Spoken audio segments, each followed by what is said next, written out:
పశ్చిమాసియా దేశాల్లో ఉద్రిక్తతలు క్షణానికో మలుపులు జరుగుతున్నాయి. ఇరాన్, ఇజ్రాయెల్ మధ్య గత 11 రోజులుగా జరుగుతున్నటువంటి యుద్ధం క్రమక్రమంగా తగ్గుముఖం పడుతోంది. ఈరోజు డొనాల్డ్ ట్రంప్ యుద్ధం సంబంధించినటువంటి కాల్పుల విరమణ ప్రారంభమైనట్లే అని చెప్పి ప్రకటన చేయడం జరిగింది. అలాగే ఇరాన్ కూడా క్రమక్రమంగా యుద్ధానికి సంబంధించిన వాతావరణం నుంచి యుద్ధ విరమణ వైపు అడుగులు వేస్తున్నట్టు కూడా ప్రకటించడం జరుగుతోంది. తాజా పరిణామాలు ఏ విధంగా ఉన్నాయి, దీని పరిస్థితి ముందు ఏ విధంగా జరగబోతోంది అనే విషయాలు మనకి ఏలీ యూనివర్సిటీ అసిస్టెంట్ ప్రొఫెసర్గా ఉన్నటువంటి జమీందార్ గారు మనతో ఉన్నారు. ఆయన అడిగి మరిన్ని వివరాలు తెలుసుకుందాం. సార్ నమస్తే అండి. నమస్తే అండి. ఈరోజు డొనాల్డ్ ట్రంప్ ప్రకటన చేయడం జరిగింది. మన భారతదేశం పాకిస్తాన్ మధ్య ఉద్రిక్తతలప్పుడు కూడా డొనాల్డ్ ట్రంప్ అందరికన్నా ముందుగా ప్రకటన చేశారు ఇరాన్ ఇజ్రాయెల్ యుద్ధం విషయంలో కూడా. దీన్ని ఎలా చూడొచ్చు? కాల్పుల విరమణ ప్రకటన చేయటం అనేది సంతోషకరమైన పరిణామం, ఆహ్వానించదగ్గ విషయం, అందులో ఏ డౌట్ లేదు. కానీ అది చిత్తశుద్ధితో చేస్తున్నారా లేదనేదే ఇక్కడ ప్రశ్న. ఎందుకంటే జనవరి నెలలో మనం చూసాము, ఇజ్రాయెల్కి హమాస్కి మధ్య కాల్పుల విరమణ మీద ఒప్పందం జరిగింది జనవరి నెలలో. కానీ ఆ తర్వాత జరిగిన 2వ రోజు నుంచే ఇజ్రాయెల్ మళ్ళీ దాడులు చేయడం మొదలుపెట్టింది హమాస్లో. ఆ తర్వాత అప్పటి నుంచి ఇప్పటివరకు సుమారు 5-6 వేల మందిని పిల్లలతో సహా చంపడం అక్కడ మనం చూసాం. సో అందుగురించి కాల్పుల విరమణ చిత్తశుద్ధి ఎంతవరకు ఉంటుందనేది ఒకటి. రెండోది, ఇప్పుడు కాల్పుల విరమణ ఎందుకు ఏ నేపథ్యంలో జరిగిందని కానీ మనం చూస్తే, అది జూన్ 12వ తారీఖున ఇజ్రాయెల్ అన్యాయంగా అక్రమంగా ఇరాన్లో అణుబాంబులు ఉన్నాయని ఇరాన్ మీద టెహ్రాన్లో బాంబులు వర్షం కురిపించింది. 2200 ఫ్లైట్స్ సుమారు ఇరాన్ గగనతలం మీద ఎగిరి చాలా వరకు అక్కడ నాశనం చేయడానికి ప్రయత్నం చేయడం జరిగింది. అందులో 100 మంది చనిపోయారు ఇరాన్లో. దానికి వెంటనే ఇరాను ధీటైన సమాధానం ఇచ్చి ఆ రోజు సాయంత్రమే టెల్ అవీవ్లో బాంబింగ్ చేయటం కూడా మనం చూసామన్నమాట. సో ఇది ఈ పరిణామాల్లో మనం ఎట్లా చూస్తున్నామంటే, ఆ తర్వాత మళ్ళీ 2 రోజులకి ఇరాను మళ్ళీ ఇజ్రాయెల్ దాడి చేయటం, ఇజ్రాయెల్కి వ్యతిరేకంగా మళ్ళీ Iran for example hypersonic weapon Fattah అంటాం మనం. ఒకప్పటి ఎక్స్ జనరల్ అక్కడ ఫతాహ్ పేరు మీద ఉన్నటువంటి హైపర్సోనిక్, అది ఐరన్ డోమ్ని ఛేదించి, అంటే క్షిపణుల రక్షణ వ్యవస్థ ప్రపంచంలో ప్రసిద్ధి కాంచినటువంటి ఇజ్రాయెల్ క్షిపణుల రక్షణ వ్యవస్థని ఛేదించి అక్కడ బాంబార్డింగ్ చేయటం జరిగింది. చాలా నష్టపోవడం జరిగింది ఇజ్రాయెల్. అంటే మనం చూసాం 77 ఏళ్ల ఇజ్రాయెల్ చరిత్రలో మొట్టమొదటిసారి ఇజ్రాయెల్లో శిథిలాలు కనబడతాం చూసాం మనం రోడ్ల మీద. అంటే ఇదివరకు ఇజ్రాయెల్ ఆనందం పొందుతూ ఉండేది పాలస్తీనా మీద, లేకుంటే జోర్డాన్ మీద, లెబనాన్ మీద, ఇట్లా ఇరాక్ మీద, సిరియా మీద బాంబులు పేల్చి అక్కడ శిథిలాలు అయిపోవటం చూసి ఆనందపడే ఇజ్రాయెల్ ఈరోజు ఏ స్థితికి వచ్చిందంటే, టెల్ అవీవ్లో ఉన్నటువంటి ఇజ్రాయెల్ ప్రజలందరూ కూడా ఇళ్లలోంచి బంకర్లోకి వెళ్ళి దాక్కోవలసిన అగత్యం ఏర్పడింది. ఇంక్లూడింగ్ నెతన్యాహు కూడా బంకర్లోకి వెళ్ళి దాక్కున్నటువంటి పరిస్థితులు ఏర్పడింది. సరే, చివరికి మనము ఒక స్టేజ్లో మనం చూసాం 4-5 రోజుల క్రితం ఎట్లా ఉందంటే, ఈ యుద్ధము ఇజ్రాయెల్ ఓడిపోతుంది ఇరాన్ చేతిలో అనే ఒక పతాక శీర్షికల్ని మనం చూసాం ఇంటర్నేషనల్ మీడియాలో కానీ, అది లేకుంటే సోషల్ మీడియాలో కానీ మనం చూసాం. అప్పుడు యుఎస్ హెల్ప్ ఇజ్రాయెల్కి చేయాల్సి వచ్చింది. ఆ యుఎస్ హెల్ప్ ఇజ్రాయెల్కి ఎట్లాగ వచ్చిందంటే, B-2 బాంబర్స్తో వచ్చి 3 అణు స్థావరాలు ఉన్నాయి, అక్కడ అణుబాంబులు తయారు చేస్తున్నారు అని ఊహించి ప్రపంచానికి నమ్మించి అక్కడ బంకర్స్ మీద దాడి చేయడానికి B-2 బాంబర్సు, అది నటాన్సు, ఫోర్డో అండ్ ఇస్ఫారన్, ఈ 3 ప్రాంతాల మీద B-2 బాంబర్స్ జరిగింది. ఇంకేముంది, అణువాయుధాలన్నీ కూడా మేము నిర్మూలించేసాం అన్నట్టుగా ప్రచారం చేశారు. నిజంగా అది కానీ అక్కడ అణ్వాయుధాలు కానీ ఉంటే ఇప్పటికి రేడియేషన్ వచ్చేది కదండి. మధ్యప్రాచ్యం అంతా కూడా రేడియేషన్తో నిండుది కదా. అదేమీ జరగలేదు కదా. ఒకవైపున రష్యన్ అధ్యక్షుడు పుతిన్ చెప్తున్నాడు, ఇరాన్ దగ్గర ఏ విధమైనటువంటి అణ్వాయుధాలు లేవు, ఆ విషయం మాకు తెలుసు, ఇరాన్ మీద దాడి చేయటం శోచనీయం అని చెప్తున్నాడు. రీసెంట్గా కూడా మనం చూస్తే నిన్న మొన్న మాస్కోలో రష్యా అధ్యక్షుడు పుతిన్ని ఇరాన్ విదేశాంగ మంత్రి అబ్బాస్ కలుసుకున్నప్పుడు చాలా చెప్పారు. దారుణంగా ఇజ్రాయేలు కారణం లేకుండా ఇరాన్ మీద దాడి చేసింది, దీన్ని మేము ఖండిస్తున్నాం, ట్రంప్ని కూడా మేము ఖండిస్తున్నాం, ట్రంప్ సరియని, కనుక ఇరాన్ ఏ విధమైనటువంటి సహాయం మమ్మల్ని అడిగినా సరే మేము ఇవ్వడానికి రెడీగా ఉన్నాం అని చెప్పింది. దాంట్లో చాలా గూఢార్థం ఉంది. అంతే ఏంటంటే, మనం చూస్తున్నాం సోషల్ మీడియాలో, అది మనం చూసాము, ఇరాను అణ్వాయుధాలను కూడా అడిగినట్టు రష్యా నుంచి మనకు వార్తలు వచ్చినాయి. అంటే ఇంక్లూడింగ్ అణ్వాయుధాలను కూడా ఇరాన్కి పంపించడానికి రష్యా వెనకాడలేదు. S-400 లాంటి క్షిపణుల రక్షణ వ్యవస్థలని పంపించడానికి రష్యా వెనకాడలేదు. మరొక వైపు చైనా కూడా దౌత్యపరంగా కూడా చాలా సీరియస్గా వార్నింగ్ ఇవ్వడం జరిగింది ట్రంప్. ఇదే కానీ జరిగితే మేము ఊరుకునే ప్రసక్తి లేదని. ఈవెన్ వాళ్ళ నాటో మెంబర్ అయినటువంటి ఫ్రాన్స్ అధ్యక్షుడు మాక్రోన్ కూడా చాలా స్పష్టంగా ఇజ్రాయెల్ చేసింది దాడి ముమ్మాటికి తప్పు, అక్కడ అణ్వాయుధాలు ఉన్నాయో లేవో మీరు పరిశీలించకుండా ఇరాన్ మీద దాడి చేయడం తప్పని ఫ్రెంచ్ అధ్యక్షుడు మాక్రోన్ కూడా ఖండించడం జరిగింది. సో అంటే ఒక విధంగా చెప్పాలంటే పరోక్షంగా ఇజ్రాయేల్ ఈ యుద్ధంలో మొట్టమొదటి తప్పు చేసింది. రెండో విషయం ఏంటంటే యుద్ధంలో ఓడిపోయే పరిస్థితుల్లో నిన్న జరిగినటువంటి టాక్స్, విదేశాంగ మంత్రి పుతిన్తో చేసినటువంటి టాక్స్ ఫలితంగా లేకుంటే చైనా ఒత్తిడి ఫలితంగా ప్రపంచంలో ఇజ్రాయేల్ అమెరికా వ్యతిరేక ప్రదర్శనలు చేస్తుండగా ఈ నిరసనలకు దాడిని ప్రెషర్ని తట్టుకోలేక ఈరోజు కాల్పుల విరమణ చేసిందేమో అనేటువంటి ఆలోచన రాక మానదనమాట. అయితే ఈ కాల్పుల విరమణలో ఎంతవరకు చిత్తశుద్ధి ఉంటుందనేది ముమ్మాటికి ప్రశ్నార్థకం. ఎందుకంటే ఇప్పుడు ఉదాహరణకి పాకిస్తాన్కి భారతదేశానికి మధ్య కాల్పుల విరమణ మొట్టమొదటిసారి ప్రకటించింది ట్రంప్, తర్వాతే భారతదేశం విదేశాంగ శాఖ ప్రకటించింది కాల్పుల విరమణ జరిగినట్టు. సో మన ఇంటర్నల్ అంతర్గత వ్యవహారాల్లో అతను జోక్యం చేసుకున్న ట్రంప్ అతను కాల్పుల విరమణ గురించి ప్రకటించడం జరిగింది. ఎందుకంటే కాశ్మీర్ చాలా సున్నితమైన విషయం. కాశ్మీర్లో మధ్యవర్తిత్వం ఎట్టి పరిస్థితుల్లోని కూడా మేము ఒప్పుకోమని భారతదేశ విదేశాంగ విధానం తరతరాల నుంచి ఘంటాపదంగా చెప్పుతూ వస్తున్న నేపథ్యంలో ట్రంప్ భారతదేశ విదేశాంగ విధానంలో జోక్యం చేసుకోవటం, దాని మీద నిశ్శబ్దంగా ఉండటం అనేది ఇక్కడ చాలా శోచనీయం. సో అందుగురించి మన భారతదేశ సార్వభౌమాధికారం అది కానీ యుద్ధం కానీ జరుగుంటే పాకిస్తాన్ తడాక మన భారతదేశ ప్రభుత్వం చూసి ఉండేది బహుశా, లేకుంటే మన POKని మనం ఏం చేసి ఉండేవాళ్ళం అనేది జరుగుతున్న తరుణంలో ట్రంప్ గారు వచ్చి ఈ కాల్పుల విరమణని ప్రకటించారు. అది ఎంతవరకు సమంజసం అనేది కూడా భారత ప్రపంచం అంతా కూడా ఎదురు చూస్తుందన్నమాట.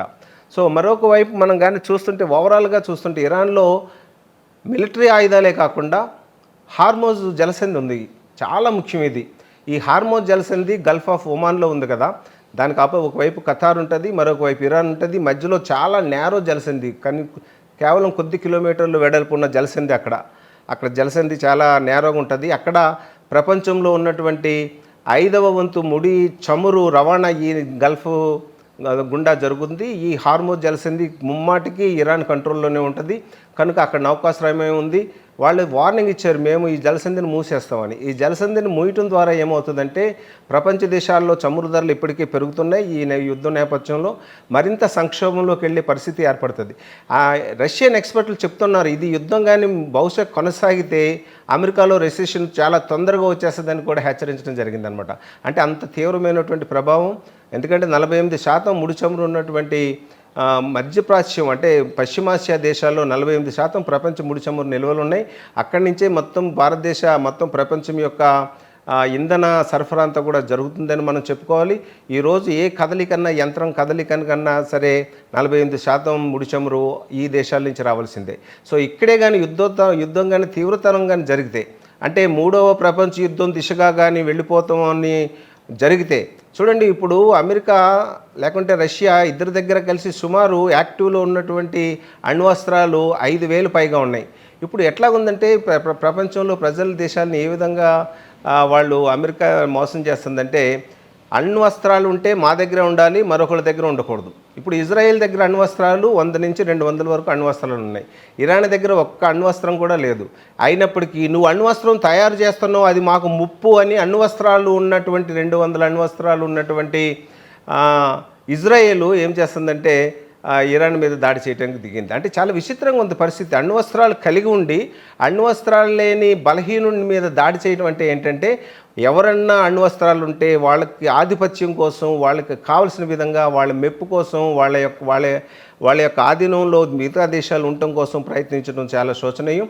భారతదేశం ఏంటంటే లక్కీగా ఏంటంటే మన అణ్వస్త్రాలు మనకు ఉన్నాయి కనుక పాకిస్తాన్ నుంచి మనము ఒత్తిడిని తట్టుకోవడానికి మనము మార్గాన్ని ఏర్పాటు చేసుకున్నాం. అదే ఒక విధంగా మన దగ్గర అణ్వస్త్రాలు లేవే అనుకోండి, అంటే ఏం చేస్తారు, అణ్వస్త్రాలు తయారు చేయడానికి కానీ ప్రారంభిస్తే భారతదేశం నీ దగ్గర అణ్వస్త్రాలు ఉన్నాయని మన మీద దాడి చేస్తాయా ఈ దేశాలు?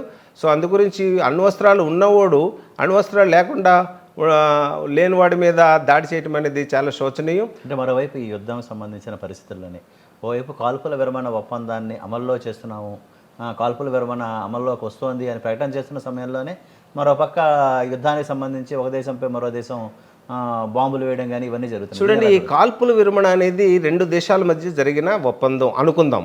అది ఎంతవరకు అఫీషియల్గా ఏంటంటే ఇరాన్ విదేశాంగ మంత్రి అబ్బాస్ కూడా ఇంతవరకు అఫీషియల్గా మాకు తెలియదని ప్రకటన ఇవ్వడం జరిగింది. కాల్పుల విరమణ ఒకవేళ నిజంగా జరిగి ఉంటే అది ఆహ్వానించదగ్గ పరిణామం. అది ఇరు దేశాల మధ్య జరిగిన ఒప్పందంగా మనం చూడాలి. అది ఎవరు? ఇజ్రాయేలు ఇరాన్కి మధ్య. ఇజ్రాయేలు ఇరాను కాల్పుల విరమణ గురించి ప్రకటించలేదు, ట్రంప్ గారు ప్రకటించారు. ఆ ప్రకటించడంలో కూడా ఒక పెద్ద మతలబు పెట్టారు ఆయన. మనం చూసాం సోషల్ మీడియాలో. ఏంటది? ఇరాను నేను నా ప్రకటన అనంతరం 6 గంటల తర్వాత కాల్పుల విరమణలోకి వెళ్ళిపోవాలి, నెంబర్ 1. నెంబర్ 2 కండిషన్ ఏంటంటే ఇజ్రాయేలు 12 గంటల తర్వాత కాల్పుల విరమణకి వెళ్తుంది. అంటే ఈ 6 గంటల్లో ఇజ్రాయేల్ కాల్పుల విరమణ లేకుండా చేస్తుందండి? అంటే తుది మెరుపు కొసమెరుపు అంతా ఇజ్రాయేల్ చేతికి ఇస్తామా మనం? ఇజ్రాయేల్ ఈ 6 గంటల్లో మొత్తం ఇరాన్ అంతా ధ్వంసం చేసేయచ్చా? సో అందుగురించి ఇక్కడ మనం గమనించాల్సింది ఏంటంటే ఇది ఎంతవరకు చిత్తశుద్ధి ఉందా అనేది చూసి ఇరాన్ బహుశా అందుగురించే ఈరోజు కూడా తాజాగా ఇరాను దాడులు చేయాల్సినటువంటి డిఫెన్స్ చేసుకోవాల్సినటువంటి అవసరం ఏర్పడింది. అదేవిధంగా ట్రంప్ గారు చేసినటువంటి B-2 బాంబర్స్కి విరుద్ధంగా దానికి నిరసనగా ఖతార్లో ఉన్నటువంటి అమెరికా స్థావరాల మీద కూడా ఇరాన్ నిన్న దాడి చేయడం అనేది మనం చూసాం. సో అందుగురించి ఈరోజు ఏకధ్రువ ప్రపంచానికి కాలం చెల్లిచీట అయింది. ఏకధ్రువ ప్రపంచం నేనే మొనగాడిని, నాకే ఆధిపత్యం ఉందని ఇరాక్ని లేకుంటే సెర్బియాని విచ్ఛిన్నం చేసినట్టుగా, లేకుంటే లీబియాని విచ్ఛిన్నం చేసినట్టుగా ఈరోజు చేయడానికి సిద్ధంగా లేదు.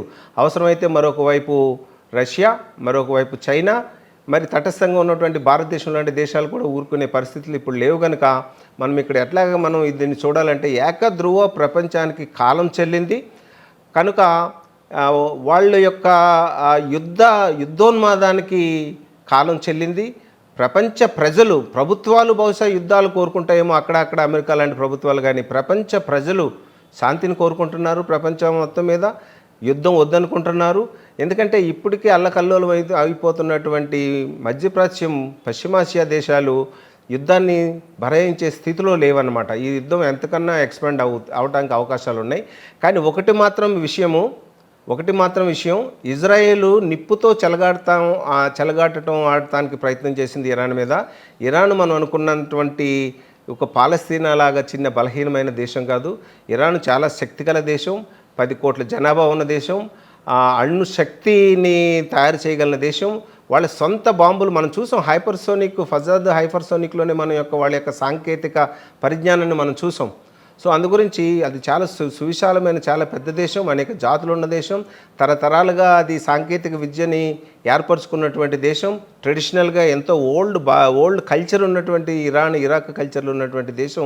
అట్లాంటి దేశం మీద ఇజ్రాయేలు దొంగచాటున పాలస్తీనా భూభాగం మీదకి తలదాచుకోవడానికి వచ్చి మొత్తం పాలస్తీనా భూభాగాన్ని ఆక్యుపై చేసి అక్కడ చేసిన నేపథ్యం ఇక్కడ దాన్ని అన్వయించాలనుకుంటే జరగని పని.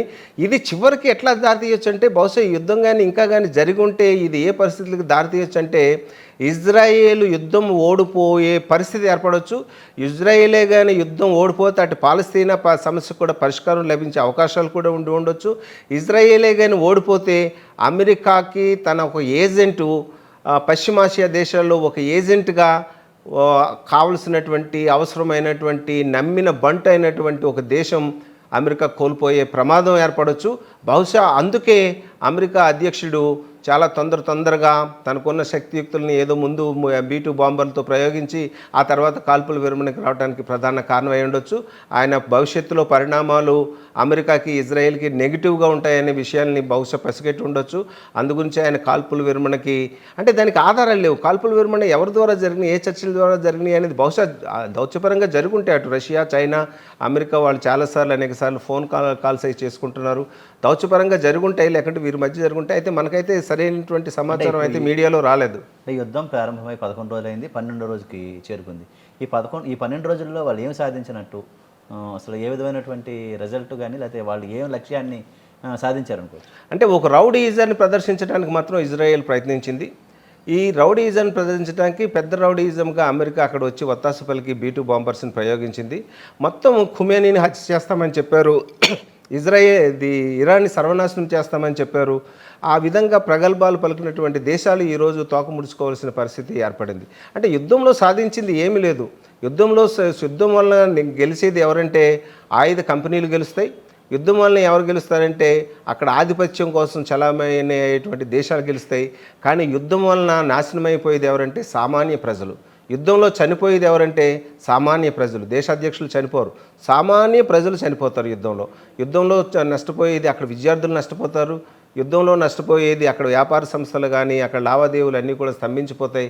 దాని గురించి యుద్ధాన్ని మనం కోరుకోకూడదు. ప్రపంచంలో యుద్ధరహిత సమాజాన్ని మనం చూడాలి, అణ్వస్త్ర రహిత సమాజాన్ని మనం చూడాలి, లేకుంటే మిసైల్ అంటే క్షిపణుల రహిత సమాజాన్ని మనం చూడాలి, ట్యాంక్స్ రహిత మన సమాజాన్ని మనం చూడాలి. ఈరోజు ఈ 12 రోజుల యుద్ధ కాలంలో భారతదేశం పరంగా ఏ మేరకు నష్టం జరిగింది? ఈ ప్రతికూల పరిస్థితులు దేశం మీద ఏమున్నాయి? సహజంగా భారతదేశము ఒక తటస్థ వైఖరి తీసుకుంది. అది ఇజ్రాయిల్ని మాత్రం సపోర్ట్ చేయలేదు. అదేవిధంగా ఇరాన్ని మాత్రం ఖండించలేదు. సో ఒక తటస్థ వైఖరి తీసుకుంది. అంటే సార్క్ దేశాలు ఖండించినప్పటికీ మన దేశం ఖండించడంలో కొంచెం వెనుకంజ ఉన్నాము. సో అయినప్పటికీ భారతదేశం చాలా స్పష్టంగా చెప్పింది ఏంటంటే దౌత్యపరంగా సమస్యకి పరిష్కారం వెతకాలి అనేదే భారతదేశం యొక్క స్టాండ్. అంతేగాని యుద్ధం చేసుకోండి అని మాత్రం భారతదేశ విదేశాంగ మంత్రి జయశంకర్ గారు చెప్పలేదు. సో దౌత్యపర సంబంధాలతో టాక్స్ ద్వారా సంప్రదింపుల ద్వారానే యుద్ధానికి పరిష్కారం కావాలి. యుద్ధం బాంబుల వర్షం పరిష్కారం కాదని మాత్రం చాలా స్పష్టమైనటువంటి సంకేతాలు ఇవ్వడం జరిగింది. అది కూడా మనం ఏంటంటే ఆహ్వానించాలి. మనం ఒక వెల్కమ్, ఒక పాజిటివ్ వేలోనే మనం దాన్ని చూసి ఆహ్వానించాలి. సో అందు గురించి మన భారతదేశము మంచి నిర్ణయమే తీసుకుందని మనం చెప్పాలి. అదే సమయంలో భారతదేశానికి కూడా, ఎందుకంటే 85% ముడి చమురు మనము దిగుమతి చేసుకునేటువంటి దేశం మనం. సో 2019లో ఇరాన్ మీద ఆంక్షలు విధించినటువంటి ట్రంప్ ఎప్పుడు అది అణు ఒప్పందం G5+1 దేశాలు అంటాం. ఈ G5 దేశాల యొక్క అణు ఒప్పందాన్ని మీద సిగ్నేచర్ నుంచి, ఆ ఒప్పందం నుంచి వైదొలిగాడు ట్రంప్ గారు.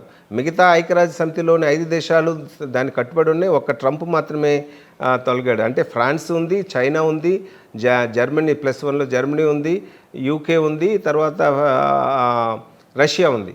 సో ఈ 5 దేశాల్లో ఒక దేశం పర్మనెంట్ మెంబర్లో ఒక దేశం మాత్రం ట్రంప్ వైదొలిగాడు. మిగతా 4 దేశాలు కట్టుబడి ఉన్నాయి, ప్లస్ జర్మనీ కూడా కట్టుబడి ఉన్నాయి.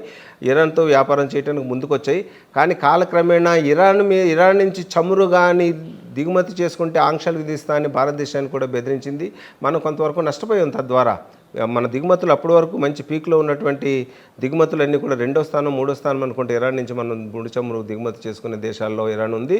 అది కొంచెం వెనకెళ్ళింది. అయితే మనకేంటంటే రష్యా మనకి ఎప్పుడు స్నేహంగా ఉంటాడు కనుక ఈ మధ్య 2-3 సంవత్సరాల నుంచి మనకి రష్యా నుంచి మనము మంచి రేటుకి, అది కూడా రూపాయి మార్కెట్లో మనము ముడి చమురుని మనము దిగుమతి చేసుకోవటం వలన ఏంటంటే మన భారతదేశం యొక్క ఇండస్ట్రీ, మన భారతదేశం యొక్క వాహనాలు ఈ కొరత లేకుండా మన ప్రభుత్వం ఎదుర్కొనగలిగింది అనేది మనము చెప్పగలం. సో అందుగురించి ఏదేమైనప్పటికీ యుద్ధం కానీ కొనసాగితే భారతదేశానికే కాకుండా యావత్ ప్రపంచానికి కూడా ఇది నష్టం వాటిల్లుద్ది. ధరలు పెరిగిపోతాయి, ద్రవ్యోల్బణం పెరిగిపోతుంది, నిరుద్యోగం పెరిగిపోతుంది. ఇట్లాంటి ప్రజా సమస్యలకి యుద్ధం అనేది ఏంటంటే ఒక వినాశకరమైనటువంటి పరిణామం. యుద్ధాన్ని మనం ఎట్టి పరిస్థితులను కూడా స్వాగతించకూడదు. అంటే పశ్చిమాసియా దేశాల్లో మళ్ళీ శాంతి స్థాపన సాధ్యమయ్యే పరిస్థితి. పశ్చిమాసియా దేశాల్లో ఇప్పుడున్నటువంటి అశాంతి తాత్కాలిక విరమణగా దీన్ని మనం చూడాలి. కానీ పశ్చిమాసియా దేశాల్లో శాంతిని కానీ మనం కావాలని కోరుకునే వాళ్ళమైతే, నిజమైన శాంతి కాముకులైతే పాలస్తీనా విషయానికి పాలస్తీనాను ఒక స్టేట్గా దాన్ని గుర్తించాలి. 2 రాజ్యాల 2 జాతుల రాష్ట్రాలుగా మనం గుర్తించినప్పుడే పశ్చిమాసియా దేశాల్లో ఆ రగిలే రావణ కాష్టం ఆగుతుందనేటువంటి బలంగా ఆకాంక్షించే వాళ్ళు నేను ఒకడిని. సో అందుగురించి పశ్చిమాసియాలో వెంటనే దీనివల్ల శాంతి వచ్చేస్తుందంటే అది కష్టము. అది పాలస్తీనా ఇష్యూని మాత్రం సాల్వ్ చేయాల్సినటువంటి అవసరం ఉంది. అది న్యాయపరమైనటువంటి సమస్య. అదేవిధంగా గొలాన్ హైట్స్ సిరియాకి తిరిగి ఇవ్వాలి.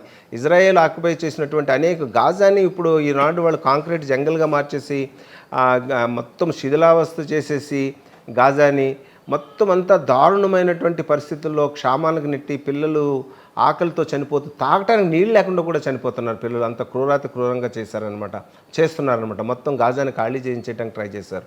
సో అందుగురించి అనేక లక్షలాది మంది పాలస్తీనియన్లు వలసలకి విదేశాల్లోకి వెళ్ళిపోయారు.